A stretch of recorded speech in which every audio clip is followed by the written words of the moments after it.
Assalamualaikum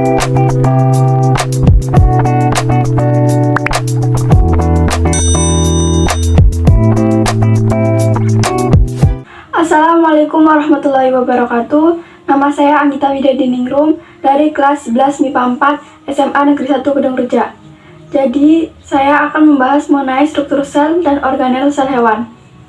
Yang pertama yaitu membran sel. Membran sel adalah membran semipermeabel pada sebuah sel yang mengelilingi dan membungkus isi sitoplasma dan nukleoplasma. Membran sel ini memiliki fungsi yang pertama, mengatur keluar masuknya nutrisi dan mineral. Yang kedua, tempat berlangsungnya berbagai reaksi kimia. Ketiga, menerima rangsangan dari luar. Keempat, pembungkus atau pelindung sel. Yang kedua yaitu sitoplasma. Sitoplasma adalah bagian sel yang terbungkus membran sel. Sitoplasma ini memiliki fase yang berbeda.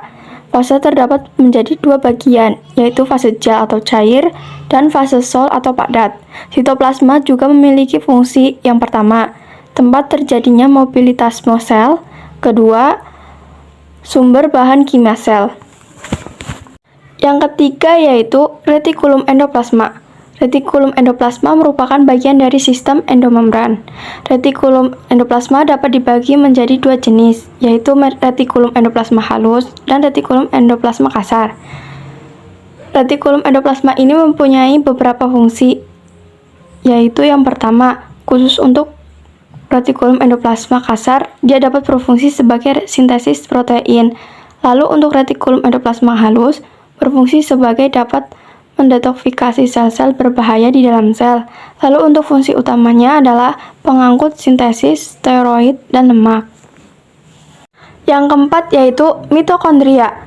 Mitokondria adalah organel dengan membran ganda yang ditemukan pada sebagian besar organisme eukariotik. Fungsi mitokondria yaitu pengatur metabolisme dan aktivitas sel. Yang kelima yaitu lisosom.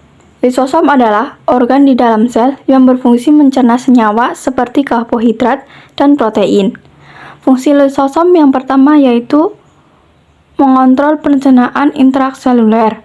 Kedua, pencernaan materi dengan fagosistos. Ketiga, penghancur organel sel yang telah rusak. Yang keenam yaitu ribosom.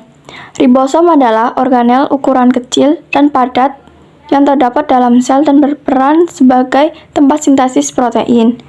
Fungsi ribosom yaitu tempat berlangsungnya sintesis protein.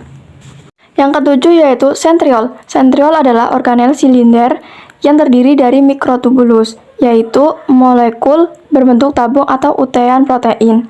Fungsi sentriol yaitu yang pertama, pembentukan silia atau flagela. Kedua, pembentuk benang spindel dalam proses pembelahan sel. Yang kedelapan yaitu badan Golgi. Badan Golgi adalah organel yang dikaitkan dengan fungsi ekskresi sel dan struktur ini dapat dilihat dengan menggunakan mikroskop cahaya biasa. Fungsi badan Golgi yaitu yang pertama, memproses protein, kedua, membentuknya lisosom, ketiga, membentuknya membran sel, keempat, membentuknya vesikula. Yang kesembilan yaitu nukleus. Nukleus merupakan organel terbesar yang paling menonjol dalam sel tubuh. Fungsi nukleus yaitu mengatur segala aktivitas sel. Yang terakhir yaitu nukleolus. Nukleolus adalah sebuah struktur terikat tanpa membran yang terdiri dari protein dan asam nukleat dalam inti sel. Fungsi nukleolus yaitu membentuk protein menggunakan RNA. Sekian, terima kasih. Wassalamualaikum warahmatullahi wabarakatuh.